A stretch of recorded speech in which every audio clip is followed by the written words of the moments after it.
All right, guys. Hey, welcome back. This is the Dish with Trish podcast. I'm your host, Trisha Paytas, and today we are joined by Corey Feldman and his lovely wife, Courtney Feldman. Yes. Thanks so much for having us. Thank you for having us in your pinkness. This is very exciting. I'm very excited to be pink with you. Yeah. I know. I'm very honored to have you guys here. We've already been talking for like a good 40 minutes. That's my favorite. Oh, yes. My artwork. The fairy wings and the... Yes. Yeah. I love it. You're very appreciative. Yeah, it's just, I have artwork around my house just of me, and so people are like, that's a little weird, but... Yeah, no, but I've got pictures around the house of me, too. Like, do you? Okay, so I have like this wall of shame, I call it, but it's like me with all these like legendary people, so it's kind of the, the duality of it, calling it a wall of shame when it's really people that you would kind of be bragging about, but, like Robert De Niro and Michael Jackson and Paul McCartney, like the biggest of the biggest. Yeah, okay, I would have that too. Like, I think my biggest one is Michael Keaton in my house, so I framed that. He was like the biggest one. I was like, this is it. I love Beetlejuice. I have a whole Beetlejuice room, so that was like that's awesome. The epitome, but that's really cool. I was on the set of Batman, and I got to see him actually in his Batman suit, what? which is pretty cool, yeah. Oh my goodness. Yeah. Wait, how? You were just like his friend? No, I met him that day, but I was there. Why was I there?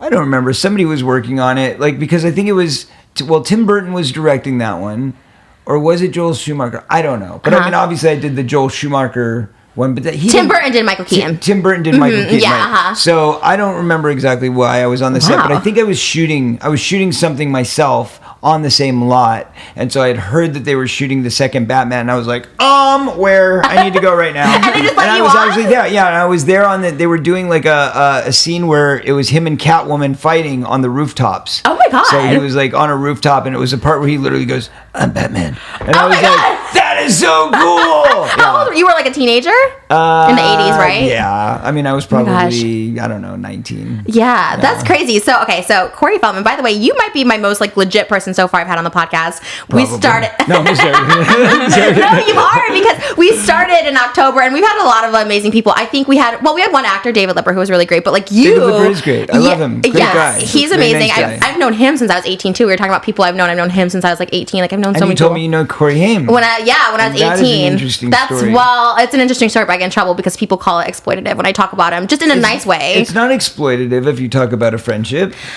Yeah, There's nothing wrong with that. I guess because our friendship wasn't maybe like always the greatest. It wasn't necessarily a friendship. It was more of like I told you, like drug ship. A drug ship, which people consider exploitative. But I just say it as part of my story, as like it never talks shit and stuff. So at the end of the day, everybody knows he did a lot of drugs, okay? Yeah. And you know what? So what? I mean, like, we've all done a lot of drugs at some point in our lives, right? Like, I mean, not everybody. Obviously, there's very conservative people out there who've never done anything. Right. But I know if you've been raised in this craziness and you're brought up in this world, the pressures are intense and immense. And there's, at some point, somebody gonna offer you something, and at some point when you're a kid who's been kept in a cage most of your life, who's been locked in a sheltered environment most of your life, and then all of a sudden you've got this world of opportunity be set in front of you, of course you're going to like take advantage and like taste the fruits, right? That's just what we do as humans. We can't resist. So for me personally, I was very conservative. Right. Very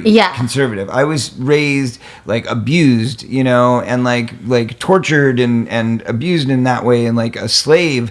So when it actually got to the point of like me getting out on my own, I was afraid of everything, and I probably would. I mean, like I was doing anti-drug campaigns when I was like 15. Right. I had already smoked weed, but then I was like, I'll smoke weed because it's natural, but I'm not going to do any of that other stuff because that's really scary stuff. Who wants to snort stuff up their nose? Gross, right? Really? Yeah, very much so. Wow. And then this guy who ended up being my molester, John Grissom, came into my life through my father. My father put him with me as my assistant.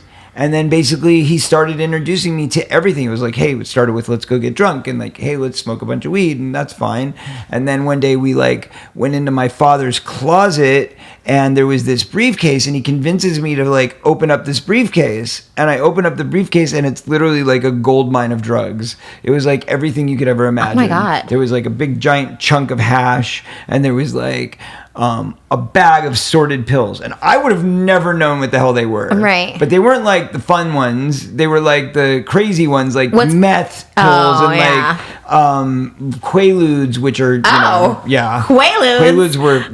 they were fun. Yeah. But they were also what did me in, because they were the ones that basically he would use to get me out of it so that he could take advantage of me. Yeah. So first, like, I'd never even thought of doing cocaine, but he eventually convinced me to try cocaine. He eventually convinced me to try acid. He eventually convinced me to try crack. He eventually convinced me to try heroin. Like, literally. You did heroin too? Everything. Oh, yeah. I was a heroin addict for a year and a half. Oh, I didn't know. So wait, how long, what time frame were you on drugs from? Like, so basically from 15 and a half until 18 and a half. So it was basically 3 years. Short-lived, so. Yeah, very short-lived. I got it all in really fast. Did my investigations, you know, my exploratory investigations, and then I learned what I needed to learn, and then I got the hell out. And that's why I'm still here, and that's why I still look healthy and good. Yeah. And all the rumors and all the things that people have tried to stick on me, like, oh, he's such a party boy, he's such an animal, he's such a whatever, is all lies and rumors. Because the truth of the matter is, I was sober at 19 years old. What? And before I ever could even legally drink. Okay? So That's you've been the sober truth. since 19. Since 19. So during the whole, let's fast forward real quick to this and go back to that, but like during the whole Corey's Angels things, you were completely sober. Sober, yeah. I wasn't drinking at those parties. What? Yeah. But that just seemed very Charlie Sheen, very Hugh Hefner, very like crazy, like eclectic. Okay, we could separate those two names because like big Are difference. they separate? Well, of course, Well, because they Hugh have their Hefner was always goddesses. Hugh Hefner was always a gentleman. Okay. That is the difference. Hugh Hefner was known for treating women with class. Okay. And if you ask any woman that was in his world, they're going to say he was a gentleman, he was a charmer, he was a romancer. He treated me well. Okay. Okay. Yeah. You will not hear that from those women that stayed with the other guy, and I don't even want to say his name. Okay. Yeah. We don't like him. No. Okay. Well, that's how I Not a fan. That's how I, because it was around the same time that he had his goddesses, you had your angels, right? It was like during the same thing. Is this bad? Wait, we don't like him. It's just, it's, Okay. I don't know. I don't really know what came first, because I'm pretty sure the Angels came first. Okay. Because we were doing the Angels. The Angels started as an offshoot of Playboy.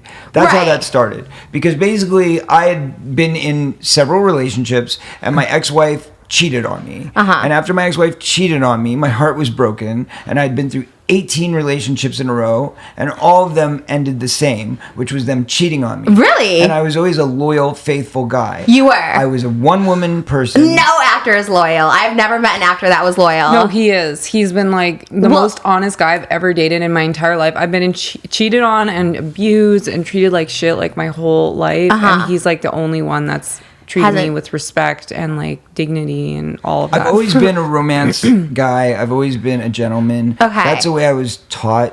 That's the way I was raised. Right, okay. That's why me and Michael Jackson got along so well, is because he was a gentleman too. Like, he was very soft-spoken. He was very quiet, Right. hands folded. It's certain things that you learn when you learn respect and how to treat women with respect. Right. And I learned that from both Hefner and Michael. They were both gentlemen. Okay. Michael, So, yeah. Yeah. I knew Hefner Michael as too. well when I was Hefner 13. too. Yeah. Even though he had women posing naked, he wasn't distasteful right. about it. He wasn't gross about it. It was classy. Yes. Oh my gosh. Wow. Okay. I got a little history. Okay. Wow. And you were loyal to each. Yes. That's Yes, she okay. cheated on me too, by the way. Thank you very much. Oh, jeez. You can ask Brian Austin Green about that one. Oh my But God. Oh anyway. my God. There's so much cheating. Yeah, I don't have to bring anything out of you. You just talk it. You just No, say I it. just spit it out. I love it. I Wait, so hold during nothing back. So wait, the Corey's Angels, because like So she cheated on me with Prince a lot. Let's just say that. What? Throw that out there. Yeah, Vanessa. Mm-hmm. oh my God, is this like a no? Why is this not out on the internet? I've never said this anywhere, but I'm saying it now because I just don't care anymore. No, I was, you know what? I put it in my book, but here's the thing. Okay. I've always tried to be so respectful Yeah. to other people. I don't like talking trash. I don't like putting negative stories out there. I like to protect, people the best I can. But that's been my what do you call Achilles heel? You know what I mean? Because at the same time, it's a double-edged sword. Because what happens is they go out there and talk trash about me, and I don't ever defend myself. Yeah. And then what happens is through the years, then you end up somehow looking like the bad guy because everybody said their negative stories about you, and you don't ever defend yourself because, again, I've always been taught that you don't want to say negative things. You Really? don't want to put people down. You don't want to make other people look bad because it makes you look bad. Right. But if it's You know your what I mean? truth, if it's the truth. Because we have a lot in common. My mouth gets me in trouble a lot. I will say my truth. Like if I get treated like poorly and someone like puts a story out there, I'll like say it back. But I get labeled as a crazy person because I talk so much shit about people. But it's like it's just my truth and how I'm treated. You know what I mean? Exactly. And I feel like if it's your truth, you should say it. Nobody wants to hear it. Nobody wants to hear it. Nobody wants. You're like labeled crazy. Bottom line is, I was cheated on in 18 relationships. You know what? I can't do it anymore. I can't do it. My heart's been broken too many times. Right. So now I need to protect me. I need to build a new beast here. I need to find a new way to get through this life because my heart's always on my sleeve, and I'm feeling like the sucker every time. I'm the sucker. You know what I mean? Like I get sucked in, I fall in love, I'm dedicated, I'm passionate, and then that. So what I decided was I'm not going to have a serious relationship ever again. I'm going to be the single guy forever because look, I've got all these beautiful girls that want to be with me, right? And like in the Playboy world, that didn't matter. It was like if you were going up to the mansion, it was like, hey, you know, like I'm hanging out with this girl, and you'd be like, oh, that's fine, I'll come with. Right, you know right, I mean? Like, yeah. oh, okay, you don't care? No, okay, good, cool. Okay. You know, and that's how it kind of started. And then it got to the point where I was like, you know what, this works. I like have like 10 girlfriends, and the thing is, honesty. Honesty is the key, right? Because what I decided was, look, I'm not ready for a serious relationship. I don't think I'll ever be ready for a serious relationship again. I was over the idea of ever having a serious relationship again. Right. Even though that's all I ever wanted. Like when I was a kid, I would dream of being married and have a child. That's why I got married the first time to Vanessa at 17 years old. Oh my God, I didn't know that. Yeah, because I was emancipated, so legally I was allowed to get married. So I got married before I was even 18. Right. And I was with her for 4 years. Oh. And then when my heart got broken, I got sober. I had to build my strength back up, become like a person, because I was like just a shattered little piece of doo-doo. Right. You know, literally, because like I'd been abused by everybody in my life. Starting from your mom, so you already had issues. Mom, my dad, you know, I mean, luckily I had a good grandma who loved me, and that was like the only real positive female role model in my life. Right. But every woman that I dated cheated on me. Every single one of them. Wow. So I was like, I can't anymore. So instead, but I always loved women, and I always wanted to protect them. Right. Because it was this weird thing of me like thinking maybe I could fix my mom. Of course, That's what it was. It was me trying to fix my mom, right? Yeah.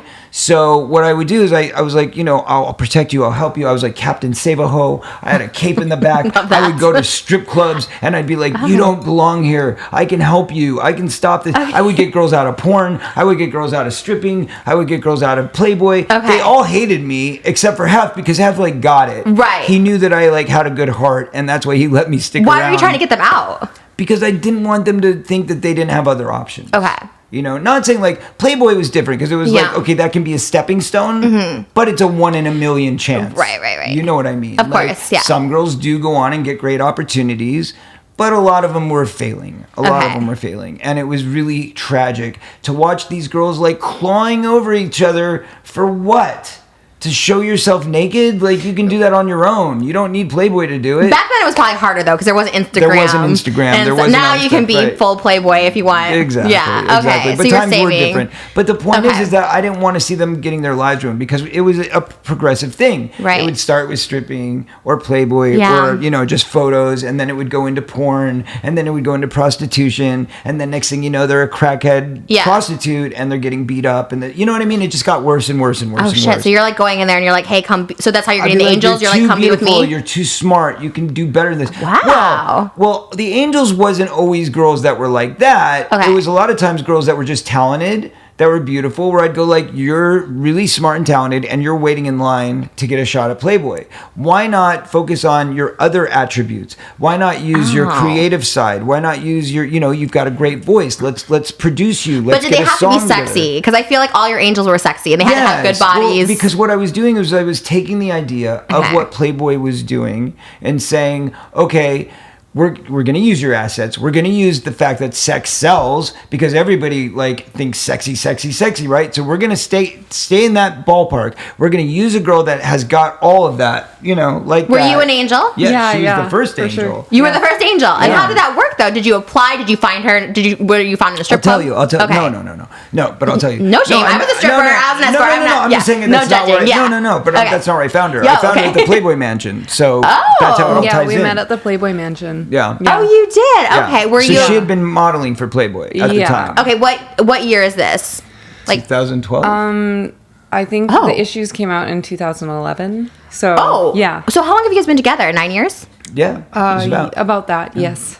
Oh my gosh, that's crazy. Okay, so you find her. You're the first angel. Well, okay, so let me go back up a little bit. Yeah. So basically the concept was, look if I can give you an outlet, because I know this business so well, and I've helped girls, basically starting with Vanessa, all the way through. Actually, even before Vanessa, there was a girl named Charlie Spradling that I dated, who I put in movies. She was in License to Drive. But you put her in that. I don't remember if I put her in it or I got... Or just got her, into it, but into the door. Or if I, just approved it. You know what I mean? She had read for it, and I think I just approved it. Yeah. But the point is that, I started dating her, and then once I started dating her, then it was I can do this for you, I can do that for you, and let me give you advice, and no, don't make that mistake. Don't call that person. He's a leech. That person's good for you. Talk to them. Go have lunch with them. That's just my natural instinct is want to help people. Just help people, yeah. Right. So they would always come to me for advice. And what would happen is every girl, I'd set them up, I'd put them in movies, I'd give them a publicist, I'd give them a manager, I'd get their life going in the right direction, and then they'd dump me and cheat on me. That's how it happens. This is 18 times in a row. All these girls are dumping me and cheating on me and breaking my heart. You're too nice. Right. Okay. So this was my idea. I'm going to date multiple girls, and I'm going to be honest with them, and I'm going to say, look, here's the deal. I'm not boyfriend material. I will treat you very well. I'll treat you very classy. I'll be like a boyfriend to you, but I'm not going to expect any type of commitment. And don't expect that commitment from me other than that I'm going to be the best friend you could ever have. I mean, that's really good up front. I would take that deal for sure. Yeah. And it's and by the way, I'm honest, so I am dating 9 other girls. And if you want to meet those girls, I'm happy to introduce you. Wow. And you know what would happen? Most times when the girls would get together, there would be a synergy and they would love each other. They would. It wasn't catty. Because I had Crystal Hoffner on here and said it was very catty in the Playboy Mansion. That was different. That's what I did differently. Okay. You see, because at the Playboy Mansion, they were pitted against each other to compete. Right? Which Hef did that, she said. Yes, he would did. Pit, yeah. Yes, he did. He was about that. So you're not about that. No. You wanted them to get along. I don't like fighting. I don't like drama. I don't like negative energy. Was it poly? Was it a poly, or were you exclusively dating them, or were they dating each other? It was poly. Girls could date each other too. Yes. Interesting. Yes. I like a poly relationship. And they were, and it was beautiful. I mean, it was literally this love fest. Everybody was it was just love and positive energy. Wow. That's it. And then when I decided, so what happened was I would take the girls up to the Playboy Mansion, and they'd be like, "Oh my God, we're Corey's Angels, we're Corey's Angels," and it was like a joke. Right? It was literally a joke because they were doing the poses because I was there with 3 girls and it's me and I was I'm whatever, the boss guy. Seriously, right? I was no. In the beginning. Okay, in the beginning. That's how it started. Okay, it was a joke. Okay. But then after we kind of thought it was cute and catchy and all that stuff, and people started really responding to it, it was like, "Oh my God, Corey's Angels, Corey's Angels, Corey's," and I was hearing it everywhere, and I was like, this actually could be something. So that's when I got the idea to turn it into a business where I could actually help girls by maybe getting them off the street if they were coming from broken homes, if they were coming from, desperate situations, that I could help them, give them a place to live, take them off the street, help build their career, help, turn them into something, and then send them on their way. And there was no connotation of sexuality involved in that at all. What does that mean? You weren't dating? Well, no. If there was a girl that I was already dating and I was just helping her, but she was still an angel. But if it was a girl that I was bringing in to be an angel, there was no preface of oh, well, we have to be dating or I'm not going to help you. I wouldn't do that. Totally. Okay, so there were some angels that you weren't having sex with. Yeah, absolutely. So how many angels total were there at one point? So any girl that was in the band, let me say this, any girl that was in the band when we were touring and all that stuff, none of those girls was I sleeping Before I got into the documentary and everything and you as a person, that was the one thing I wanted to ask you because my heyday was 2016. Because you know why? Because Vice magazine came in and they spun the whole thing and they tried to make it look sleazy and they tried to make it look dirty. They did. Yeah. Well, that's a terrible article. They did that to destroy us. That's what I thought because I remember when you were casting for the band because I told you I was a musician. This was a lot. So this was 2011, 2012 or something. The band. Yeah. Okay, so my heyday was obviously 2006 to 2012 when I'm still young, and I remember you were doing this Daisy. Your heyday, please. Babe, I'm the same age. Everybody loves you. You got 1.5 million followers. We're the same age. 3.5 million followers. I think it is. Yeah, I have on YouTube. So I have 5 on YouTube. Yeah. No, You're I so think popular. I'm changing it up. Well, now I'm like Wendy Williams. At first, I was trying to be like, young, like Anna Nicole. Now I'm like, Wendy Williams, like older and shit. Stop it. I aged out. Girl, you did not age out. You're 31. Well, Get let's just over say it. there was probably no 31 Get Corey. over it. Was No, there 30-year-old no. Corey's Angels? Of course there was. There was no one over 30. Absolutely. It's all in your mind. Absolutely. I feel like all those girls were 20. They were younger than me. No. There was no 30-year-old Corey's Angel. Want to bet? Yeah. I promise you. Yeah. Do you know that? I'm not going to say anybody by name because a lot of them turned into vile, venomous vixens. The girls? Yes. Oh, I guess it didn't work then. He didn't save them. No. Okay. No. I saved her. Yeah. Didn't save them. How did you make it through the cut? How did you become the last one standing? Well, because you know what happened was she was a real person. She had a soul. She wasn't just heart. like using you for. Exactly. Which is weird. It's ironic that you're not, because you set it up to be like, hey, this is the deal. I'm gonna, like, you can use me. I'm gonna use you, and that's it. That was kind of how you set things up. It wasn't used. A mutual beneficial relationship. Mutual beneficial. Yeah. That's not using. That's saying I'm here for you and you're here for me and we have a beautiful love, and that's beautiful. That's how it started. But when it became a business, there was nothing mutual about it. It was me doing everything I could to promote them, to help them, to build them. And you weren't collecting money or anything? No. I would only benefit from it if we collectively became successful. But the band did, because I remember this the band happening. did, and those girls were like getting that. paid. Yeah, Those girls were everybody getting got paid. And you were in the band? Yes, yes. You play guitar? I play piano and I DJ and I sing. Yeah. Oh my gosh. Okay, Yeah. do you still do that now? A little bit, yeah. Okay. Like when we go back on tour, it won't be an Angel tour, but she'll still be in the band. Yeah. Okay, Like so when Paul and Linda kind of thing. Yeah. I love that. Yeah. Oh, that's cute. I like that you said like that instead of like John and Yoko or something like that. Paul and Linda is very cute. I like that. Are you guys going on tour again? Well, because Yoko wasn't very talented.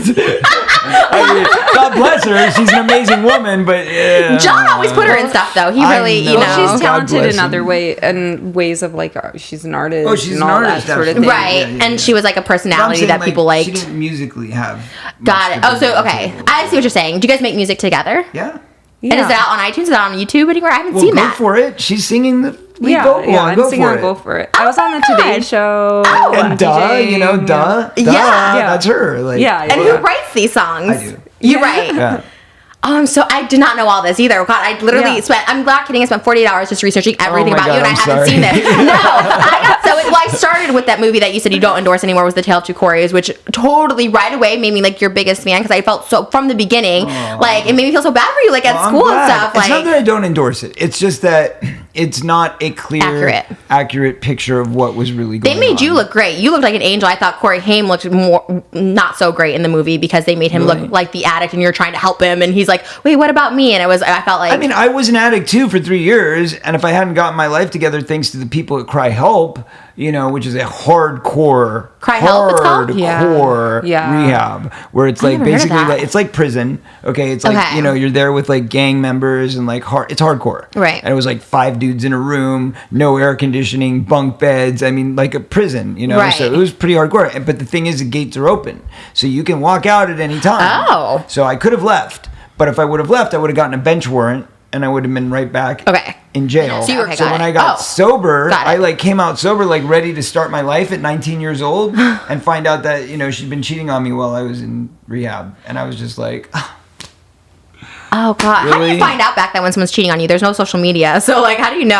I went to her house and there was all these Prince records that had her name on it. It was kind of obvious. Like, she had told me she was obsessed with Prince before I went into rehab. Okay. And then like she was Yikes. like, yeah. So she was like, you know, I think he's so sexy. I think he's so great. Da da da. And then all of a sudden one day she's like, oh, I met Prince last night.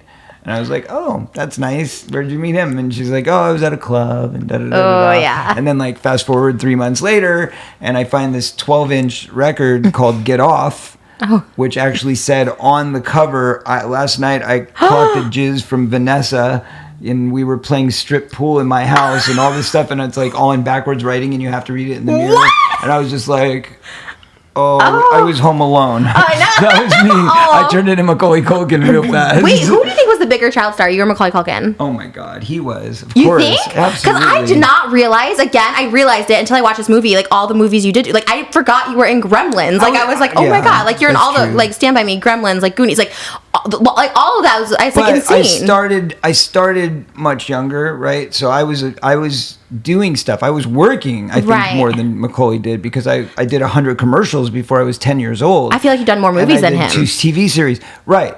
But the deal is, I became a bigger teen star. So he was more famous as the 10 to 12, 13-year-old phase. I was more famous from 13 to 18. Right? Like you can't save them, you can't help them. That's it. If they push you away so much, you can only take so much. And then that's me. I go away. But that's my thing. It's I'm always tell people look, I'll be there for you as long as you want me to be there for you. But if you tell me to F off, then I'll be okay, peace out. See, I tell people to F off wanting them to stay. And I was like, wait, but you're supposed to stay. And they're you literally No, but I don't play that game. I'll be straight up that's why I have no friends. You lie to me one time, I'm gone. Oh shit. Well, see, we would be awful friends. I'm that person who's fuck off. But then I'm no, stay. Yeah. And some people will play the game for a little while and then they finally eventually leave. But eventually, I think in your life, you're going to find a point where you actually want something a little bit more solid that you can trust. Well, but then you look at someone like Corey Haim, who never got married, never had kids, and just still self-destructed completely. He self-destructed, but guess what? He still had me. And he knew that he had me. And that's why, when he died after I left him for a year. That was the first time I'd ever taken a year without talking to him, a year without spending time with him. And not to say that's completely why he died, but at the same time, I'm sure it had a big part in it. And then I came back into his life the last 3 months. We became good friends again. We became very close again. And I think it was just the damage that he'd done through all the years caught up. So he didn't want to die in the end. He was trying to take care of his mom. Right. But he did say something to me very powerful before he died. He said, I've prayed about this, and I told God that he should take my life instead of hers. I'm willing to sacrifice myself if my mom can live. And that's exactly what happened. Oh, my God. Yeah. Wow. And how soon before he died he said that? That was about 3 months before he died. Oof. And I feel praying or manifesting, whatever you call it, those are such powerful things. If you people call it manifestation, I call it praying. But when you pray about something like that, I feel that is so powerful. It is. Oh yeah, prayer works. Absolutely, it really works, and especially if you put it out there on a daily basis and you really obsess on it like he would, because he loved his mom so much, he would have done anything for her, anything. And in the end, in the last 3 months, I was driving her to her chemotherapy appointments. A lot of people don't realize that, but they didn't have a car. They were living at the Oakwoods. They were stuck there. Oh, wow. And so I would go pick them up and take them to, over the one right across from Disney, the St. Joseph's Hospital. That's where she was getting her treatments. Well, in a way, that's kind of comforting, I guess, to know that he wanted that. He was maybe in a way, too, that's, for me, death, I've always been comforted by that. If someone's struggling so much with addiction or loneliness, for me, it's loneliness and addiction. There's some comfort in death. Do I, want to die? No, but, I was telling you off the air. I was telling you off the air that he was actually not doing the druggy stuff the year before he died. Right. That was the most sober, the most clear that he'd ever been. So, when we finished the 2 Coreys, I walked away because he was doing it again. He was taking too many gobs and handfuls of pills and waking up in the ICU and doing all that stuff. But I said, after he blew it on the Lost Boys, I got him in the second Lost Boys, which the studio was not having it. They did not want to let him on the set. And I said, please give him this chance. I promise you he's better. We've been doing a show together. He's great. Da da da da da. And so they finally gave him the chance. And then he blew them off 2 times. Didn't come to work at all. Just said, forget it. Wait, Lost Boys 2 happened then? Because I saw that in the 2 Coreys, but... Yeah, it happened. It came out. Lost Boys, the Tribe. But I saw something recently that was it's not happening. I swear I saw a headline that said that. Oh, wait, so it's... No. That was about the new pilot that they're doing. They're doing a new Lost Boys pilot. Okay, so there was a sequel. There was 3. What? 3 movies. Oh my God, why did I not know this? Oh my gosh. I executive produced the 3rd one. Okay, so you were in the second one. I was in the second one, executive produced the 3rd one. And the 3rd one, I actually had a lot to do with writing and helping out and all that stuff. And the second one, I wrote a little bit, but I didn't take credit for it.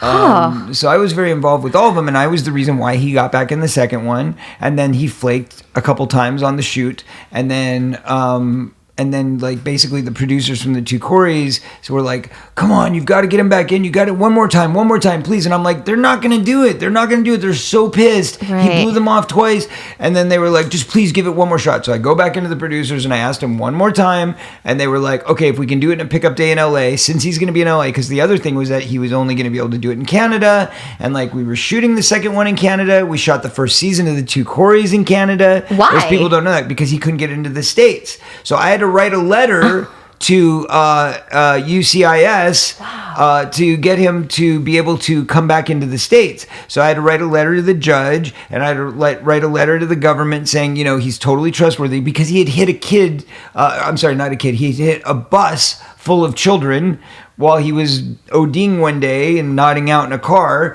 and he borrowed his friend's Mercedes and he smashed into the back of a bus, and after that they just didn't want him in the country, so they pushed him out of the country, and he couldn't come back into America for a couple years. And so basically we shot the first season of The Two Coreys up in Canada, and then we shot the sequel for Lost Boys in Canada only for him, and then he didn't even show up to do the shoot. So I was furious, right? We were all furious. And then we got picked up for a second season of The Two Coreys, and I didn't even want to do it. I was like, I am not doing this. You were just so pissed. I'm like, I'm the executive producer. I'm going to look like an ass. He was an executive producer too, but if he didn't want to do his job, that's on him. Oh, he was? But for me, yeah, okay. absolutely. We both were. On the Two Coreys. Okay. We both created that show together. But not the second Lost Boys. No. It was just you. It was just me. Got it. But then he came on. He agreed to do it. So then we finally shot it in LA. We got the whole day together. We got everybody to agree. And I was super excited because up until that point, the second season was going great. He was totally sober. Like when we did that diner scene, he was like firing off at me like, yo, man, what about this? What about that? And he was like all clear. What people don't know, here's a big behind the scenes for you. As soon as, the part where it goes to commercial, where it's like, oh yeah, well, I'm going to talk about what you did to me when I was 14 years old. And I da-da-da-da-da, right? All that stuff where he's all mad at me. And then they're like, okay, we're running out of tape. We got to take a break. And they go to the break. He's like, you want to grab a smoke, man? And I'm like, yeah, sure. And we literally hadn't seen each other in 6 months since the last season, right? So that was all real. It was like really that we hadn't seen each other. We really had been in a fight, and he was really going around talking smack about me to the press, which I couldn't understand because I'm like, I'm fighting to get you in this movie. You flake on the movie, and then you go run to the press and say Corey Feldman's an ass because he's doing Lost Boys without me. Oh, shit. And I'm like... Was he high? Was he on drugs back probably. then? Okay, so that's a little excuse. Right? But anyway, so what happened was, after we finally got it to happen, and he's like actually going to be in the movie, we shoot his cameo. It's a pickup day, last day of shooting, and everything had been good up until that point. He does this big dinner for me and my ex-wife. It's on the show. We have this big celebratory dinner where it's like, look it. This is what I always wanted. I always wanted to be in Lost Boys. You got me back in the movie. I love you for that. Thank you for being such a good friend. Thank you for being my brother. I'm so sorry about the way I acted like an ass at the end of the last season. Let's just get it all back together. So that was what happened. And then the next morning, he shows up at the set high. And I was like, I don't get it. But going back, so what happened was... what was I telling you? Wait, it was really important. Season 2 of The Two Coreys, Lost Boys. He talked trash to the media. He was high about it. The diner scene. The diner scene. Okay, so we hadn't talked for a while, and then we do this diner scene, and he's like blowing up on me and like trying to throw everything in my face, and I'm like, what are you doing right now? Because we had a contract, and the contract said we weren't going to talk about the molestation. That was a taboo. That was a no boundary, don't do it thing. Your molestation or his? His, both. So we had certain things in our contract. Like it was like, this is going to be an open book. We want it to be really real, but there's going to be certain topics we just don't bring up and it's taboo. And I had mine and he had his. Mine was about my sex life because I didn't want people to know that, I had these crazy sex life things. That's your whole persona, though. I feel like a lot of people know that. No. At that time. Okay. Not at the time. Yeah, not at all. It's before Corey's Angels. Because I had a kid. Before Corey's Angels, I had a kid. I was like, I don't want to talk about my sex life at all. Interesting. So nothing to do with sex. And he was like, me too, nothing to do with sex. So that means no molestations, no anything. We agreed on that. So that was the look of shock on my face when he goes, what about the time when you let me get... And I'm like... Because it was... So that's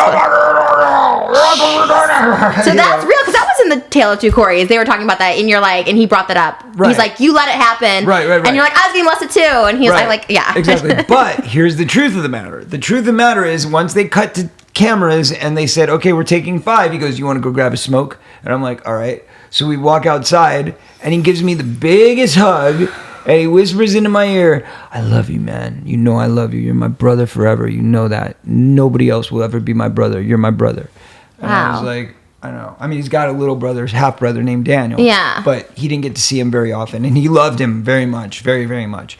But he didn't get to see him often, and I was the, next best thing to a brother. So it was like, even though we had this riff, and even though and that all went to what his mindset really was about all of this, which he finally revealed to me in our last conversation before we took the year break, which was when he came over to my house with his mom and my ex-wife, and we all had kind of this peaceful dinner. And it was at that point that he let the cat out of the bag and said to me, "I did it all for ratings." And I'm like, what are you, Andy Kaufman? What do you mean you did it all for ratings? Reference, yeah. Yeah, but what? What are you, crazy? So what is that? So what did you say to him? I said, "You're crazy." And he goes, "Look, I told you I was going to get a third season, man. I'm getting us a third season. I told you I'd get a second season. I got the second season. Now I'm going to get a third." Did you respect it in any way? Because that's like a pretty... Yes and no. I was like, no, this is too far. It's an antic, right? This is too far. Keep your antics like up. Like you said, you getting get arrested and doing all that stuff because you wanted the attention. Yeah.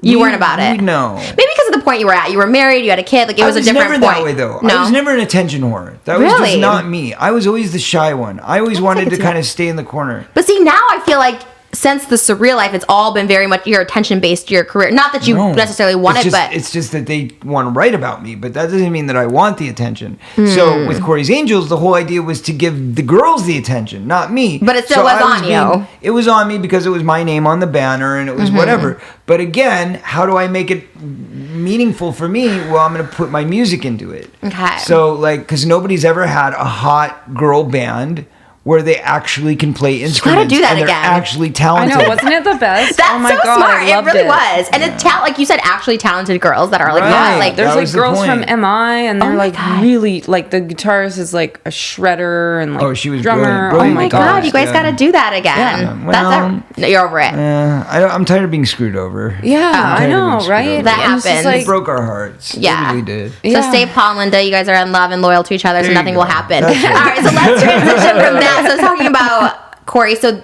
your new documentary, it's a documentary, right? It's considered, It is. okay. So it's called My Truth. My Truth Doc.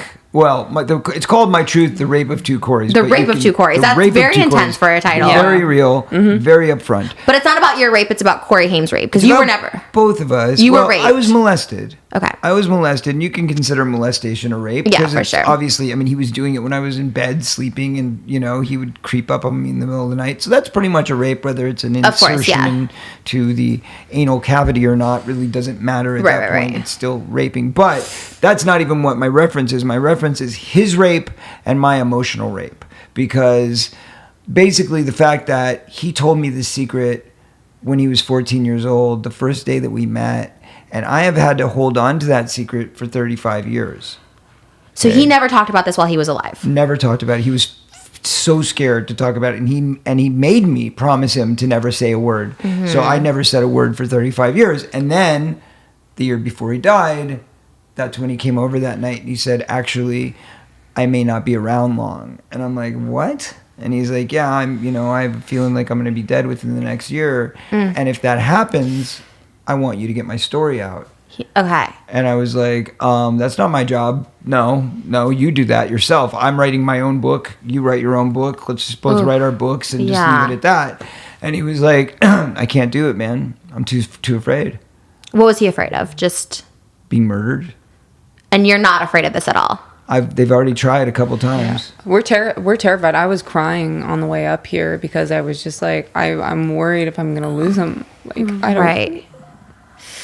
So I guess then if he was so terrified and he's gone, why don't you just maybe backtrack a little, like maybe just not do it, like just because you don't like, because I can't live in fear, and I also can't have these people think that they are better than anything, that they can get away with this. It's not okay. It's just not okay. You can't go around abusing children. Not on my watch.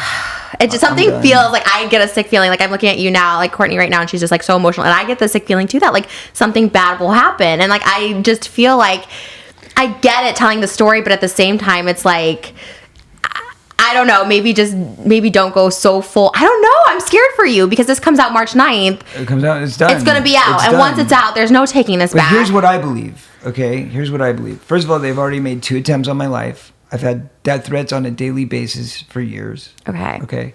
So I'm kind of used to it.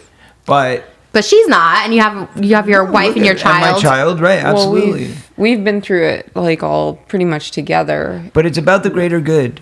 Okay. It's about doing something, making one thing in your life that is not about you, that is completely selfless. Right. And doing something right for somebody else. And this is for kids out there. Because let me tell you something. These men are ruining lives across the freaking planet. Yeah. Okay? They don't just have one victim. They have multiple victims because it's a sickness. Right. You know, just the same as people are into porn and they just want to like masturbate over and over and over. Same thing, but you're doing it to children and you're breaking their lives. You're breaking their souls. You're taking that away from them. You know, taking their innocence. Mm-hmm. It's not okay. And it's got to stop. So if nobody else is going to say it, then I've got to say it. But you know what? I pray to God that people support this because I'll tell you, the only way I'm going to stay safe is by being able to pay for my family's security. And the only way that's going to happen is people actually support this. Because right now, I'll be honest with you, we've only sold a few thousand tickets. I mean, granted, it's only been on sale for like 3 days. A couple thousand is not a lot. No, we need to sell 100,000 tickets. 100,000 to get tickets this to make your money back. Just to break even. Where can they get tickets? They can get tickets at mytruthdoc.com. mytruthdoc.com. So right now, if they're listening to this, they can go get a ticket. Then what happens? So March 9th, it's a pay-per-view type event. Pay-per-view. It's never been done before, first of all. So this it's is confusing a little bit. Yeah. It is. Okay. It's the first time in history anybody's done this. So nobody really gets it yet. So let me explain. It's like the first time you had cable or the first time that you had internet. This is a new technology. It's a new thing. I went out and I bought my own bandwidth. Okay? We built a website and bought our own bandwidth, our own broadband, so we can literally live stream to up to 5 million people. That's how many people could watch this potentially at the same time if they wanted to, all over the world. Okay. So what you do is you go to mytruthdoc.com. You'll get like a little login. You'll say buy a ticket. You click on buy a ticket. It'll ask you to create a login password and all that stuff. You create your login password. You put in your credit card or your PayPal. PayPal is accepted. You get your little $20 receipt. And then on March 9th, you go back and you log in. And once you put in your email address, that counts as your ticket. That is your electronic ID. So you don't need a code. You don't need anything. You'll get your receipt. It says that, we got you. And then sometimes they go to the junk mail. So notice if you didn't get your receipt right away after you bought a ticket, it's not because you didn't really get a receipt, but it's because it was actually sent to your junk mail by accident. But anyway, so you don't even need that though. As long as you remember your password and your email, like any other website, you go there, you log in on March 9th. And to make it even easier, because the confusing part is going to be that it's playing at a different time at different places all over the world because it's live. So it's really live. So like live and done. While we're watching the premiere, everybody else is watching it all over the world in different time zones. Okay. So here it's 8 o'clock p.m.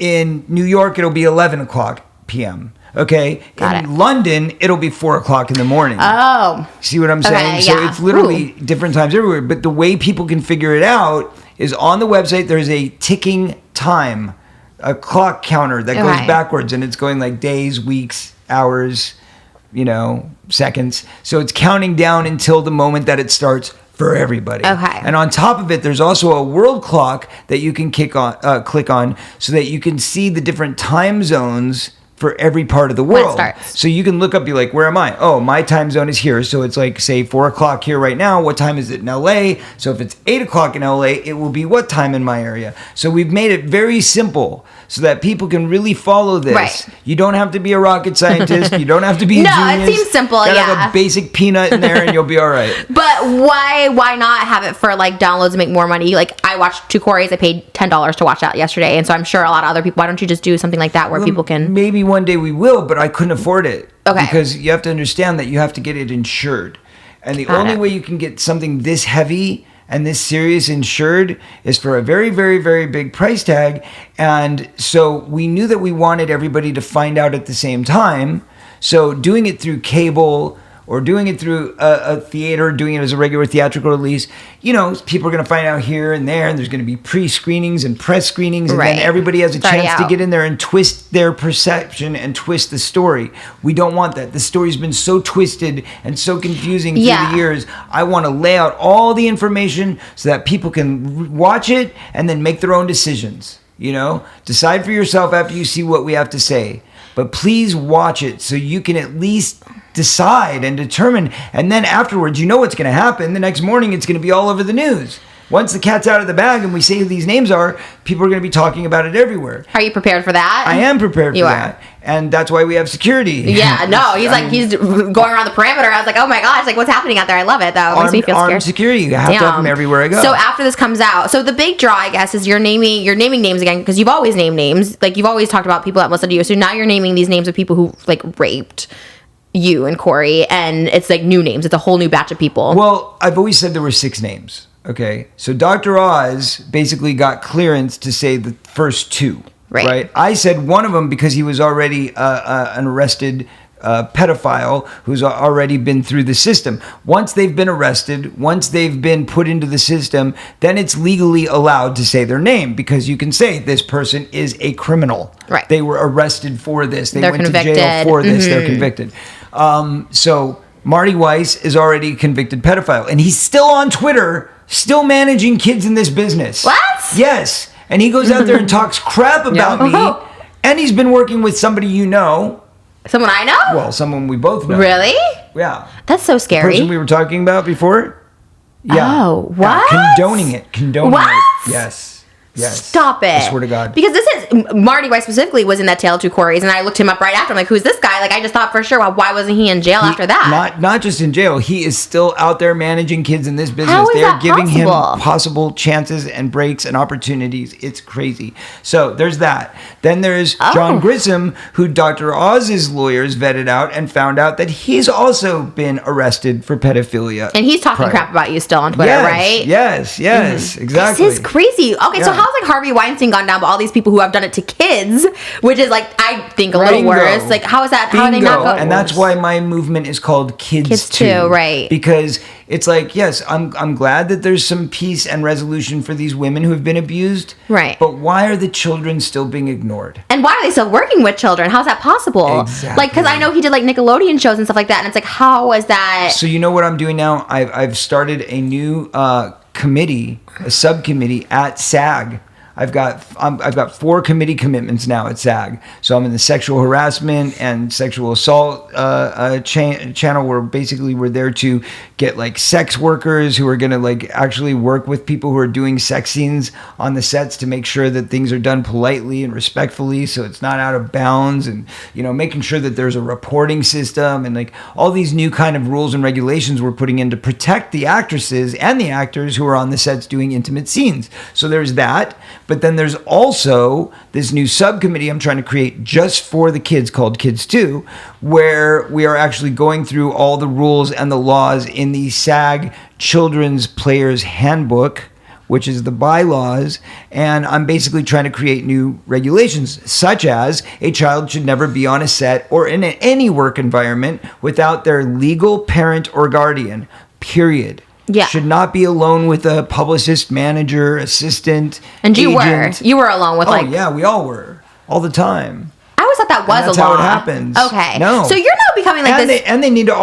They also need to be verified, because what happens is people who are sex offenders, who are pedophiles, are supposed to register, right? That's a California law that they have to register as a sex offender. And the job of the unions and the bosses who hire people is to do background checks to make sure that those people aren't offenders. But that's why I don't understand. How are these people still working like Marty Weiss? How are they working if they've already been... They don't do it. I saw this year something, statute of limitation has been like lifted, right? So like if something happened 20 years ago, and you guys were involved in that. That's like, right, because I'm the national ambassador for Child USA.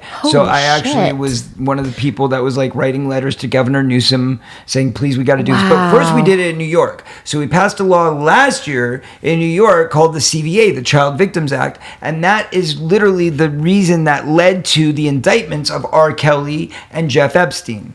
So I was part of that.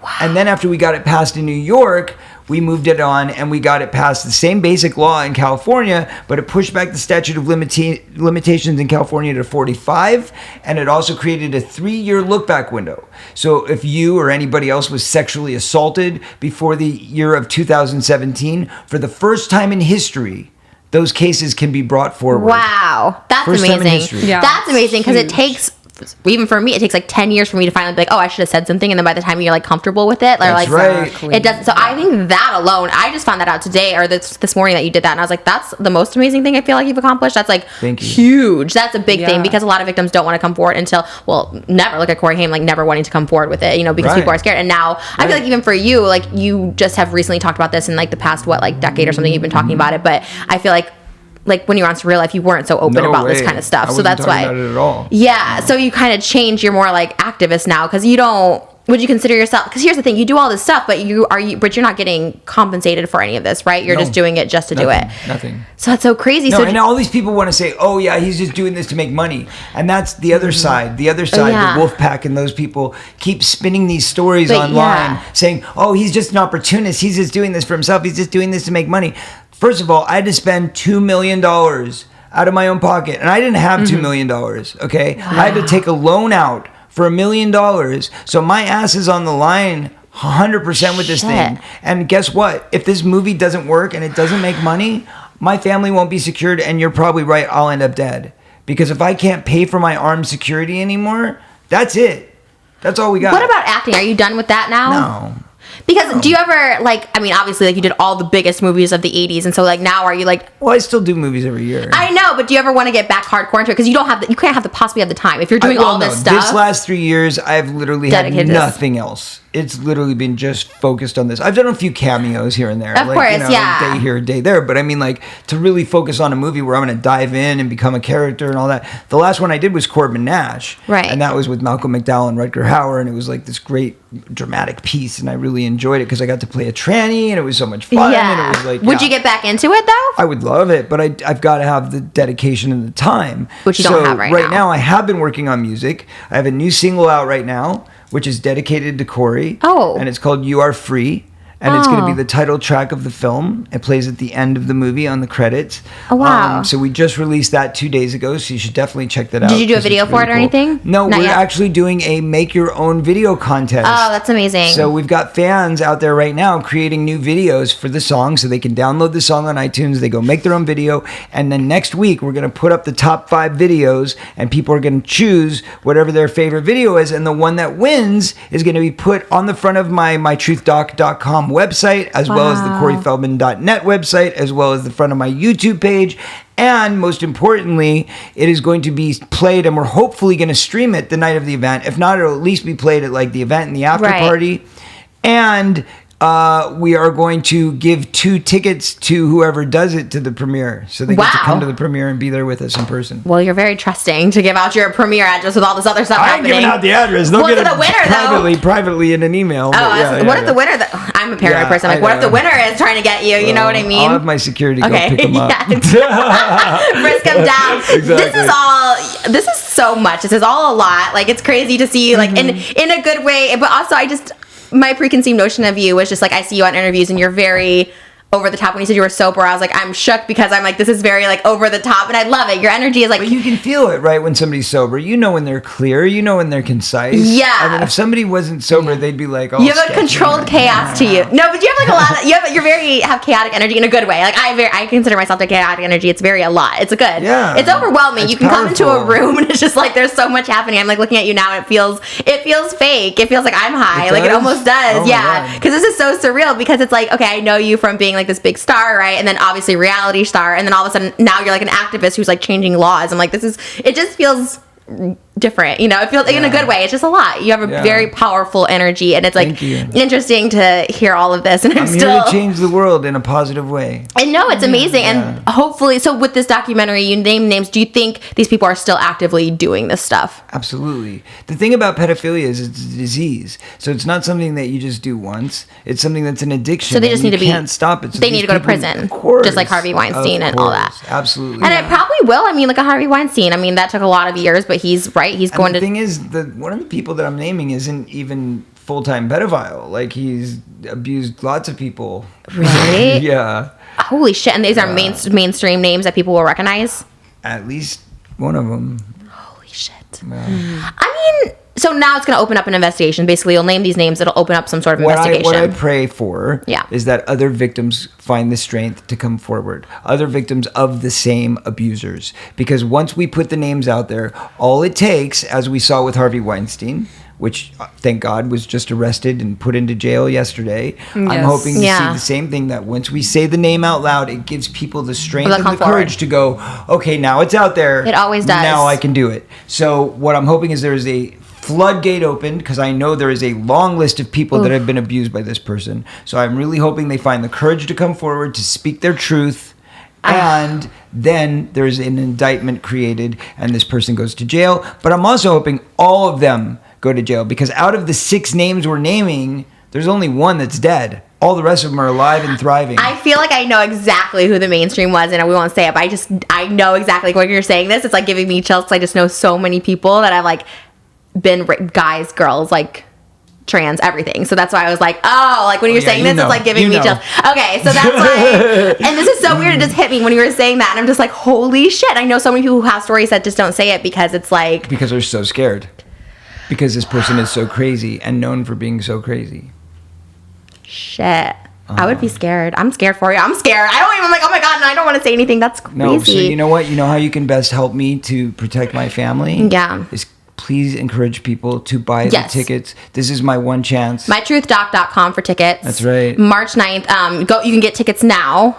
Yeah. Is there anything in addition they can do? Like, let's say they miss it, or let's say they get like $20 as a ticket. Can they do anything extra? Is there a place you're like trying to get donations donate from? or something? No, we're not taking donations. I didn't want people to think that this is about money, so I didn't want to open that can of worms. But what people can do if they really care is you can buy friends tickets, right? So each email is $20. Each email is $20. That's the way you got to look at it. So if you wanted to, like, say, get your whole family tickets just to donate, just to be nice, then you could put in each of your email, each of your family's email addresses, pay a separate $20 for each one of them, and we would be so grateful. Yeah, that's so interesting. Even like, because it's a film you finance yourself, so it's very common to have a GoFundMe or something like that to raise money. Yeah, to, like, but you know what? When I do something, everybody, this army of people that they've created against me, that's only there to badmouth me and make me look bad, goes out there, and every post that I do, they jump on my post and they go, he's such a money hungry bastard. He's only doing this to get rich. This is just another scheme. He's not even going to say any names. You shouldn't trust this guy. He's a guy who is prostituting women. He's a drug dealer. He's this, he's that. Ugh. That's what they say about me. They try to destroy my name, destroy my credibility, and make me look like a joke. And that's so people common. don't support the cause. They don't want you to know the truth. They are lying to you to keep you from knowing the truth. And now you have my truth out. And so it's amazing that you're getting, like I said, to even just say, just get tickets rather than saying donate here. I mean, I wouldn't fault you for it. When you self-fund something, you always have like GoFundMe. So it's amazing that you guys are sticking to that, which is, I hope it works out for you. And I hope it does and too. Ultimately I hope it works out for it's these. all prayers right now. Yeah. Well, we just said how powerful prayers are. And I feel like so people. Pray with me. Yes. Oh my gosh. Yes. This is like, I'm nervous. I'm excited. I'm scared. But I know you'll be fine. You'll always be fine because aside from your acting, I mean, do choreography as a movie. That would be huge. Yeah. You could get a studio to pick that up. Yeah. Well, I have faith. I have great faith. I have great faith. Yeah, it's taking you here. This is for the greater good. And you know what? If I'm having to sacrifice myself, if change comes from it, then that's okay too. Yeah, high risk, high reward. So I feel like this is going to be really good. I think it's going to be like, I've seen you on all this stuff and you've been on all these shows, Dr. All these things talking about it. I don't think it could be a failure. And they're all going to talk about that. March 10th, that's just going to be everywhere. And that's what I think too. It's going to be, I think, a little bit of a shitstorm, but you've handled that before. So I feel like. I won't be surprised if we wake up to the press sitting outside my house that day. Oh my God. So you definitely need your extra security. Yeah. Well, you got the security on lock and good luck with it. Well, as long as I can afford them. Oh my. No, you got it. If the movie fails, only 4,000 tickets. That's really sad. Do you know how many people pushed me to do this? How many people were like, you have to do this. Name names, tens and tens of thousands, right? All over the world. Yeah. And then when you finally do it, people are like, yeah, whatever. That's how it is. So sick. I'm going to get a bunch of tickets. You guys buy a lot of tickets for this. This is everything. MyTruthDoc.com. Get tickets. My Truth comes out March 9th. 8 p.m. Pacific Standard Time. That's right. Corey Feldman, Courtney Feldman, this has been amazing. We love you. We love you. Thank you so glad much. that you Oh my invited us. gosh. Yeah. Seriously, you guys have been amazing. You guys, please support them. Like, I had like my thoughts before you came here, and after sitting here with you guys, it's very genuine and very real. And I will pray, and we will put that out there, and we'll get all the tickets and check it out. And you guys, thank you for supporting the podcast. Please rate and leave a comment below. Definitely check them out. You guys are on Instagram and YouTube. Course, So at CDog22, CDog22. D-O-double-G, yo. and you And are Courtney at is Cortan89. Oh, I love that. Okay, Yes. love that. All right. Well, thank you guys so much for coming, and hopefully we'll have you guys back. Thank you. Maybe I'll Yeah. do the podcast at your house March 10th. That'd be cool. That'd be cool. We can talk about the aftermath. Yeah. Or maybe All we right. should do the pool party at your house. Let's do it. Premiere it here. There you go. All right. We'll see you guys in the next one. Thank you. All right, cool. Bye. Thank you.